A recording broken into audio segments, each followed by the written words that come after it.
C'est vrai. 2 membres du comité social et économique des entreprises d'au moins 50 salariés, désignés par celui-ci et appartenant l'un à la catégorie des cadres techniciens et agents de maîtrise, l'autre à la catégorie des employés et ouvriers, peuvent assister aux assemblées générales. Toutefois, dans les SA dont le conseil d'administration ou de surveillance comprend un administrateur ou un membre du conseil de surveillance élu par les salariés, seul un membre titulaire du comité social et économique désigné par ce dernier a la faculté d'assister aux assemblées générales. À noter que les membres du comité social et économique désignés ont accès aux assemblées générales, quelle qu'en soit la nature, ordinaire, extraordinaire ou spéciale, et l'ordre du jour.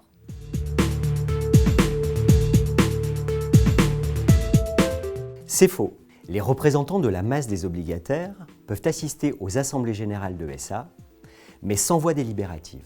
Ils sont tenus à un rôle de simple observateur, avec toutefois, semble-t-il, la possibilité de prendre la parole lorsque la décision de l'Assemblée risque de mettre en question les intérêts des obligataires. La même disposition est applicable dans la SARL qui a émis des obligations.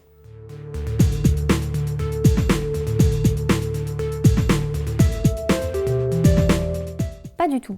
La présence d'un huissier de justice ou, à compter du 1er juillet 2022, d'un commissaire de justice ne peut être imposée à l'Assemblée que si cet officier ministériel a été commis par décision de justice.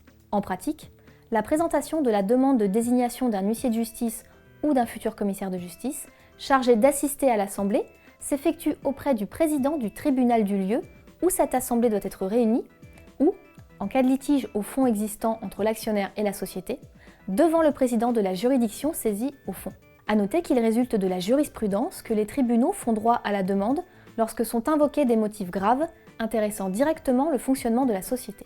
Notons enfin que, à défaut d'une décision de justice, l'accès d'un huissier de justice ou d'un futur commissaire de justice à l'Assemblée pourra être légitimement refusé, soit par le bureau dans l'ASA, soit par décision de l'Assemblée si elle est saisie de la question.